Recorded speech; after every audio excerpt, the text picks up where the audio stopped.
2020 has been a year to remember, no matter how you've experienced it. It's one for the books. Stress has increased across the board for human beings this year. Even the super rich are finding this a stressful time. Clearly not in all the same ways as the rest of us. But my point is that none of us can escape the stress of it. Whether we are stressed about deaths of loved ones or fears for our own health, loss of employment, fears regarding the economic outlook for you, for loved ones. It's a year that's brought us all to this place of worry and concern for our own and our cumulative future. I'm Melody Brooke. I'm a licensed professional counselor and marriage and family therapist.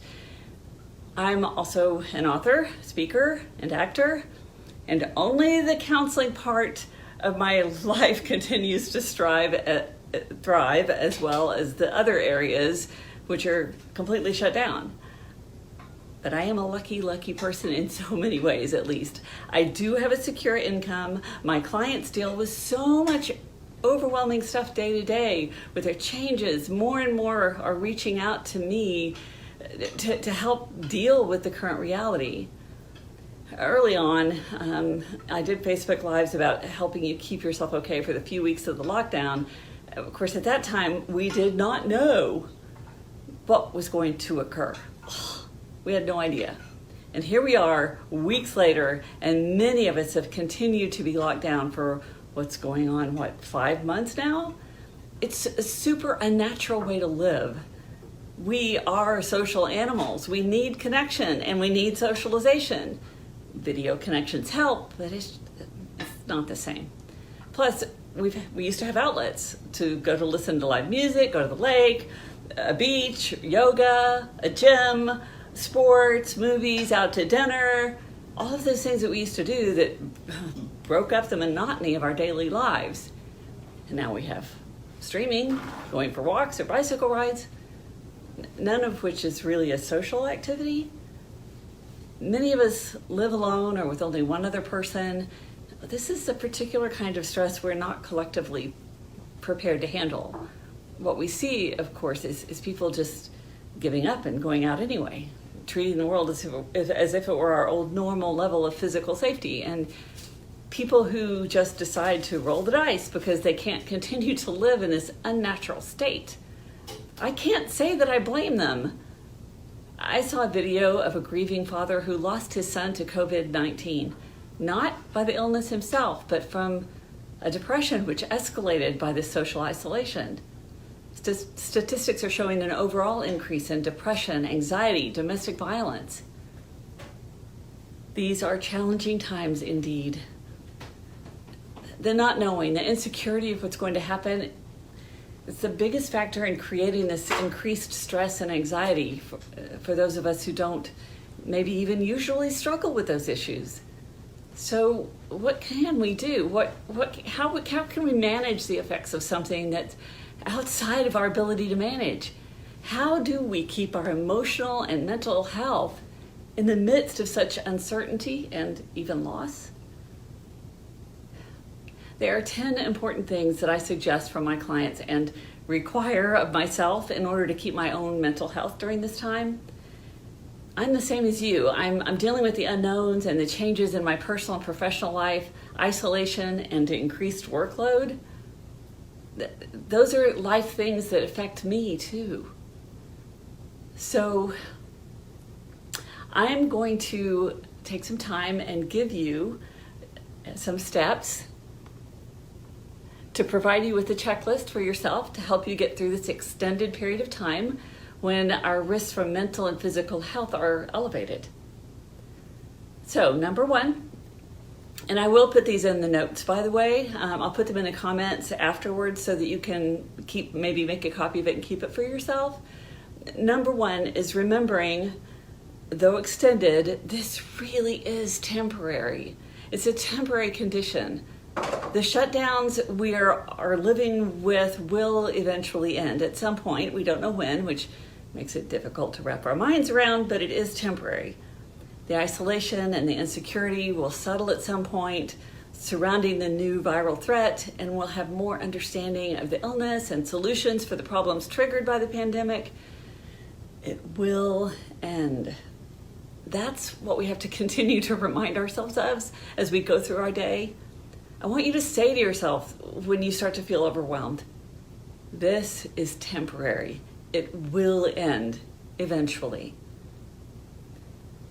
Okay, so number 2, live one day at a time, as they say in AA, Alcoholics Anonymous. Don't worry about next week or next month or Christmas. Live each day fully and as completely as you possibly can. Every single day is a new day. Or as they say, how do you eat an elephant? One bite at a time. Plan for the future, but live in today. Number 3 is mindfulness.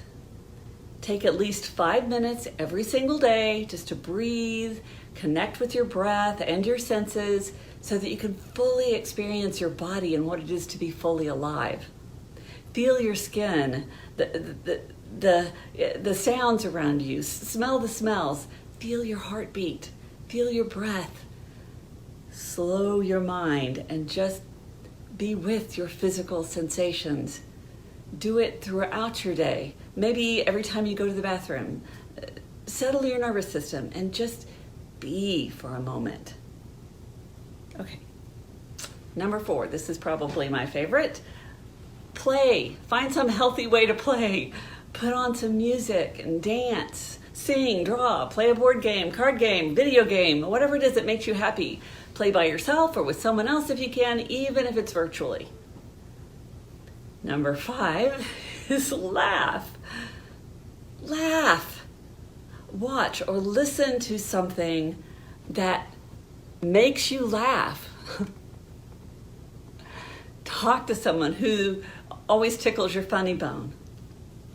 Laughter truly is the best medicine for our nervous system. There are a ton of studies on the positive effect of laughing on your body and soul. Look up laughter yoga on YouTube. Do a session by yourself with a friend. Laugh loud and long until tears flow. Okay, this one might be harder for some people, but some kind of physical activity. That's number 6, preferably outdoors. Bodies want to move, and a body in motion tends to stay in motion. Movement is good for our nervous system and for our autoimmune system. Move, stretch, dance, run, bike, walk, lift weights, whatever suits your fancy, but move every day. Number 7 is connection. Don't let even one single day go without reaching out to someone you love, either by phone or video, and have some kind of meaningful discussion about how you and they are feeling and dealing with your current conditions. Say, I love you to someone every day. The expression of love releases oxytocin and reduces your blood pressure. Number 8 is touch. Touch is one of those things we've seriously lost in this past 6 months. We don't hug or get handshakes or kisses on the cheek. Yet touch is one of our primary needs. Did you know that babies die without touch? And here we are currently being denied of this vital need. Fortunately, we do have the ability to touch ourselves. Okay, get your mind out of the glandular system, but give yourself a hug. Massage your own shoulders. Run your hands down your arms, your legs, your belly. Feel the release of oxytocin that happens when you do. Maybe put some music on it and do it while you're dancing.